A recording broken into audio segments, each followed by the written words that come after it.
Olá, muito boa noite. Está começando o Terra Viva DBO na TV desta sexta-feira, 2 de junho. Eu sou o João Nogueira e a partir de agora vamos acompanhar as principais notícias do dia na pecuária de corte e de leite aqui no país. E vamos direto para a nossa coluna Mercado Futuro de hoje, sobre as principais movimentações desta semana.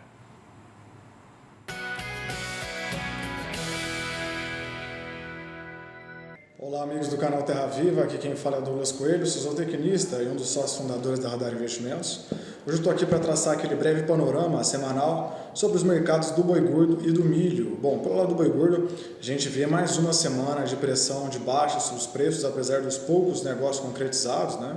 O pecuarista não se sente incentivado a entregar o boi nesse patamar, mas é fato também que a gente vem chegando numa desova de final de safra, num período em que as pastagens perdem qualidade e que a oferta de fêmeas, seja do Mato Grosso, Tocantins, Goiás, das regiões fortes em cria, estão mais evidentes. Então o frigorífico também não tem puxado o preço e aos poucos tem conseguido compor suas escalas de abate nesse ambiente, nesse cenário de oferta mais abundante, principalmente para a fêmea, né? Nas referências aqui em São Paulo, hoje em dia, de preço de balcão gira entre 240 e 245 na maioria dos casos. Pelo lado do milho, o milho na bolsa, depois de um forte movimento de 30, 25 reais, 35 reais, quando a gente olha para alguns vencimentos, está um pouco mais comportado. A gente está em plena boca da colheita da safrinha. O Mato Grosso não colheu ainda nem 5%, né, da sua área semeada, então deve vir cereal para o mercado. A gente pode ter uma disponibilidade maior nos próximos dias, mas todo o mercado global está atento às questões do Mar Negro e também no weather market, no mercado climático norte-americano. Bom, pessoal, essa é a mensagem que eu gostaria de passar para vocês. Contem com todo o time da Radar Investimentos e um forte abraço. Até mais! Agora é hora das notícias a respeito do mercado dos insumos mais usados pelo fazendeiro brasileiro na engorda do seu gado. Olá pessoal, Felipe Fabres, zootecnista analista de mercado aqui da Scott Consultoria, e hoje vamos trazer alguns comentários a respeito do mercado de milho aqui no Brasil e no mercado norte-americano. Bom, primeiramente, o mercado de milho no Brasil tem trabalhado agora com o início da colheita da segunda safra. Em Mato Grosso a gente já tem algumas regiões com milho precoce sendo colhidas, cerca de 0,8%, segundo os últimos dados da Conab divulgados ao final de maio. Um pouco atrasado com relação à última safra, mas a condição das lavouras é boa, e isso tem colocado, junto com a entrada da safra de soja no Brasil, uma certa pressão de baixa aqui no mercado brasileiro. Só para a gente ter uma ideia, a perspectiva para a segunda safra é que nós semeamos aí cerca de 95 milhões de toneladas somente na segunda safra aqui no Brasil. E quando a gente fala de milho, o momento atual é de semeadura nos Estados Unidos, semeadura essa que está avançada com relação à última safra e até mesmo com relação às últimas safras no mercado norte-americano, as últimas 5 safras no mercado norte-americano. Segundo o Departamento de Agricultura dos Estados Unidos, cerca de 81% das lavouras esperadas para a temporada 23-24 no país já foram semeadas, bem à frente da última safra, cerca de 13 pontos percentuais com relação à última safra. O clima tem colaborado com o desenvolvimento e o andamento da semeadura por lá, mas em algumas regiões a gente já vê até um certo estresse hídrico. Pode ser aí que mais adiante o clima passe a pesar no mercado norte-americano, mas até o momento a perspectiva é de uma boa produção para o país na América do Norte. Com relação aos preços, o milho caiu forte ao longo desse mês de maio. Referência em Campinas hoje é negociada a R$ 54,50 por saco, uma queda de 13% em 30 dias. E quando a gente vai para outras regiões do Brasil, com destaque aqui ao Centro-Oeste, em Rio Verde e em Rondonópolis, a referência gira em torno de R$ 34,00 por saca, uma queda de R$ 16,00 no comparativo mensal.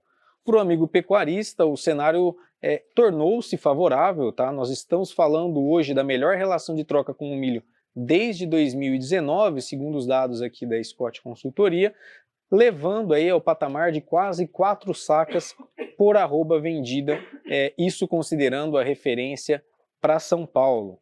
Então o cenário, levando em consideração o custo de produção e pensando no confinamento, ele está mais confortável, está relativamente mais agradável, porém a intenção de confinamento para a temporada de 2023 deve ser menor do que no ano de 2022.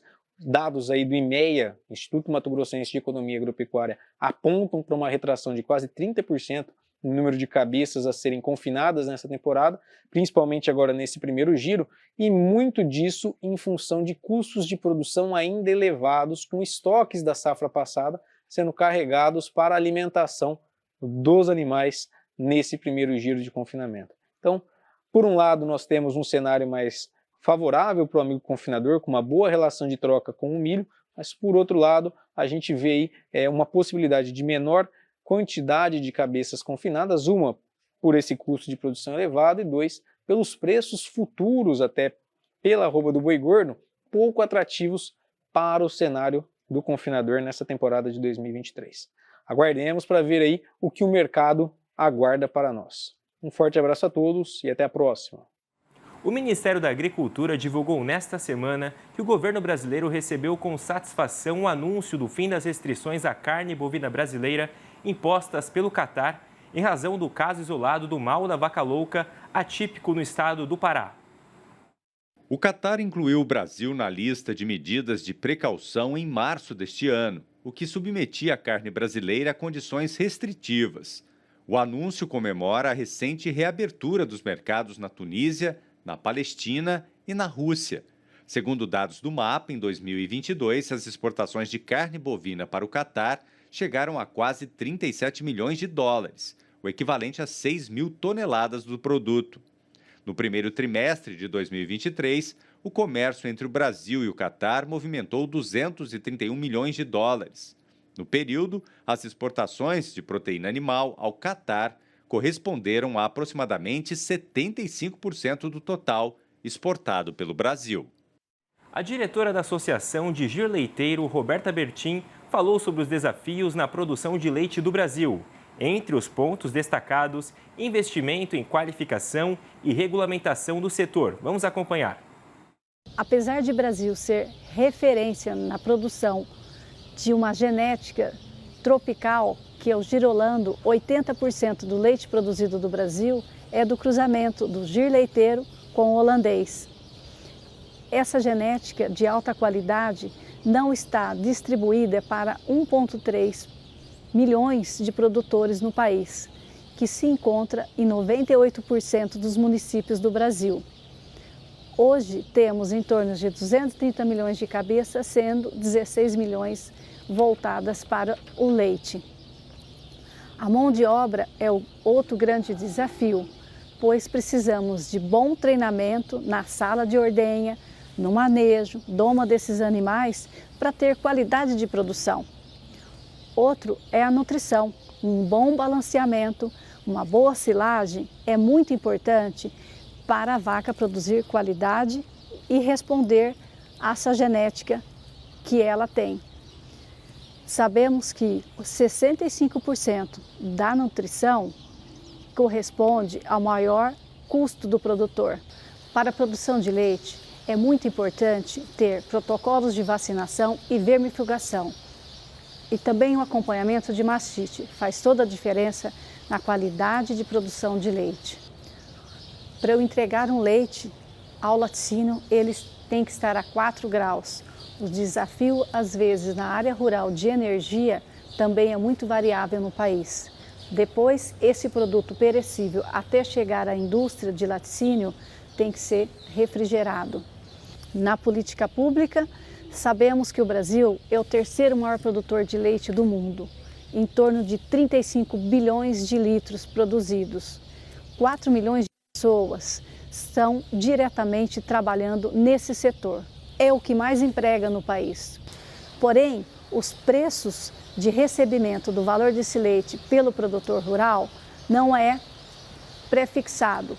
E sim, irei saber, no caso eu, produtora, o valor depois de já entregue esse leite. Uma regulamentação desse mercado sempre será muito bem-vinda.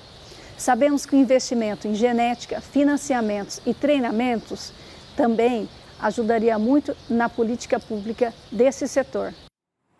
Depois do intervalo, você confere o nosso quadro Pecuarista em Prosa com a jornalista Regina Dourado.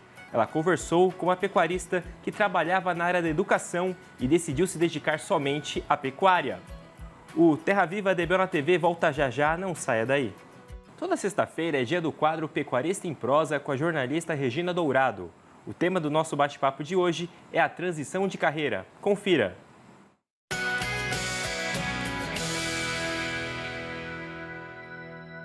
Olá, sejam todos muito bem-vindos a mais uma edição do quadro Pecuarista em Prosa. O tema do nosso bate-papo de hoje é transição de carreira. A nossa amiga pecuarista trabalhava na área da educação e decidiu mudar totalmente os rumos da profissão dela e entrou para a pecuária de corte e cria.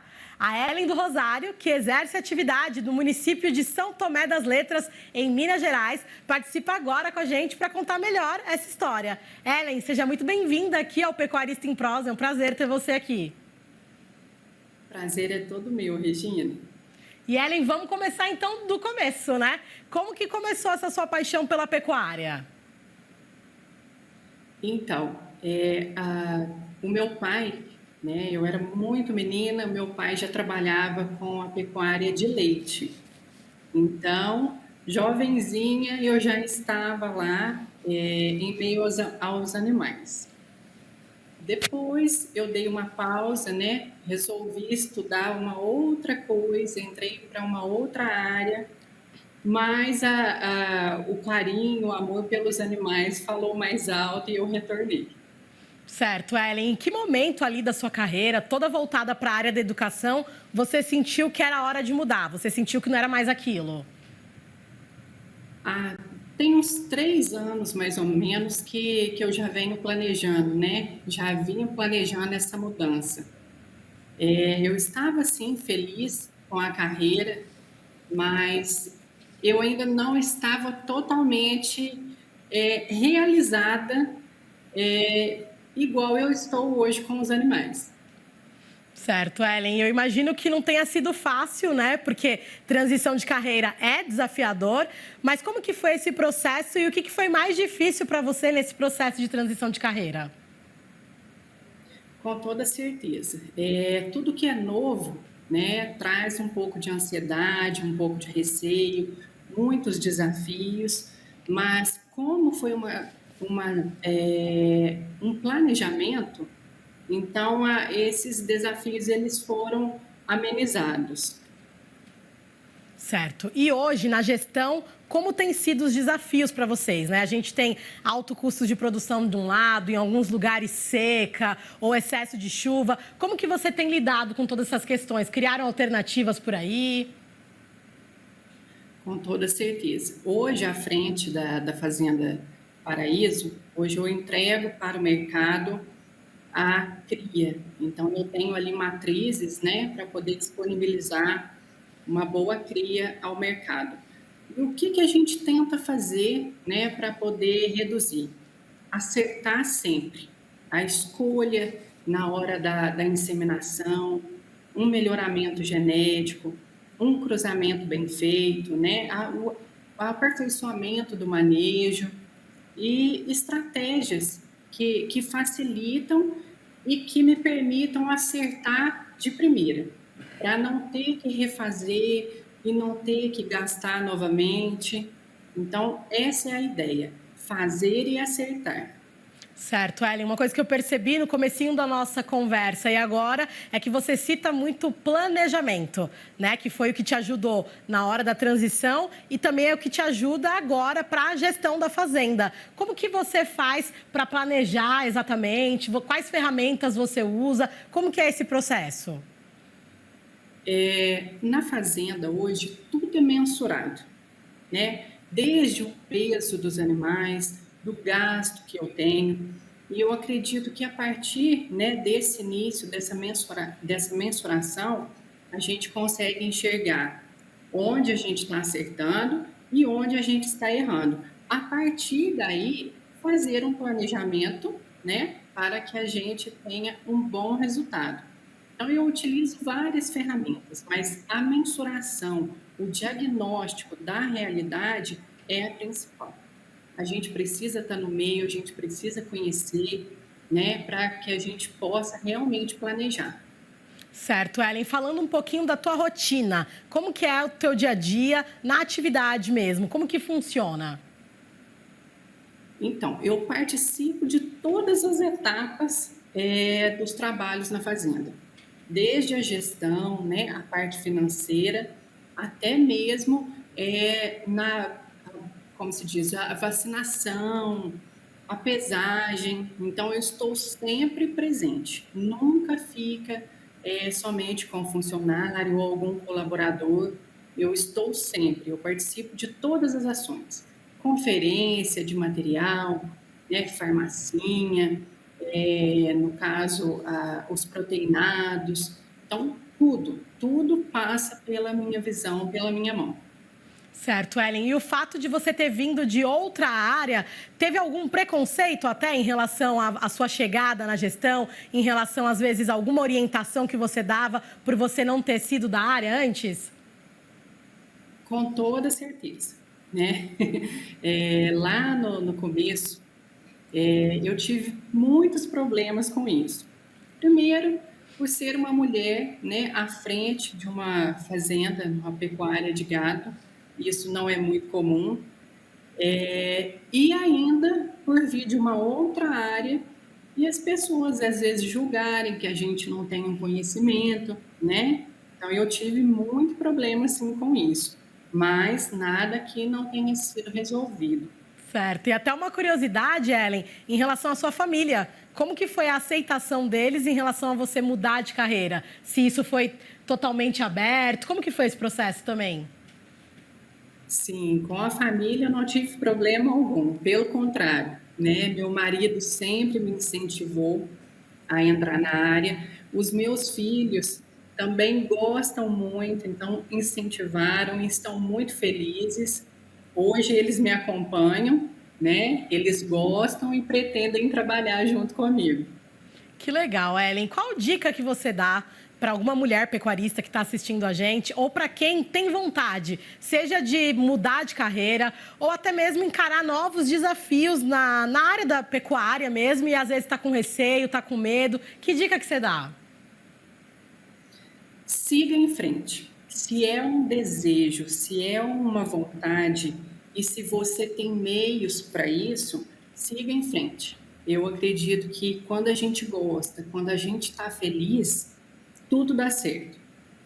E também tem que procurar conhecer, né? A gente tem que estudar, a gente tem que dedicar, tem que fazer cursos na área, né? Que a gente não sabe, então tem que aprender. Com certeza, né? Se especializar aí para a gente poder ter firmeza para tomar decisões, para poder escolher o melhor caminho, né? Ellen, quero agradecer demais a sua participação com a gente, as informações compartilhadas. Obrigada por trazer um pouquinho da sua história e dos seus desafios aqui no Pecuarista em Prosa. Eu que agradeço, né, pela oportunidade. Certo. E até a próxima. Obrigada, até a próxima. Tchau, tchau. Bom, essa foi mais uma história inspiradora do Pecuarista em Prosa. Lembrando que se você quer compartilhar a sua história ou conhece alguém que tem uma história bacana, é só mandar um e-mail para redourado@tvterraviva.com.br. Eu já estou ansiosa para conhecer mais histórias por aqui. Até mais!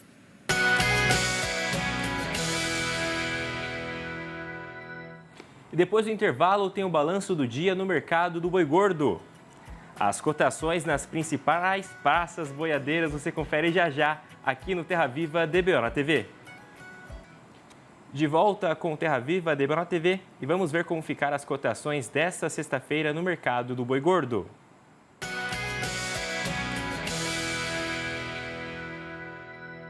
Foram apuradas mudanças em 20 das 32 praças pesquisadas. Todas foram quedas. Começamos a lista de mudanças por Minas Gerais. No Triângulo Mineiro e no sul do estado, o boi tropeçou para R$ 205 no prazo de 30 dias e já descontada a parte do FUN Rural. Na capital Belo Horizonte, o macho não passa de R$ 195. Vamos para Goiás. Na região sul, o boi não passa de R$ 205, enquanto na capital Goiânia não vale mais do que R$ 207. Seguimos para Dourados, no Mato Grosso do Sul, onde o boi caiu para R$ 223,50. Em Campo Grande, queda geral. o macho não passa de R$ 224,50 e a fêmea vale no máximo R$ 231. Em Três Lagoas, o boi está valendo R$ 218,50. Nossa viagem chega ao Mato Grosso. No norte do estado, o boi rolou morro abaixo para R$ 207. No sudoeste e na capital Cuiabá, o macho está saindo por R$ 209.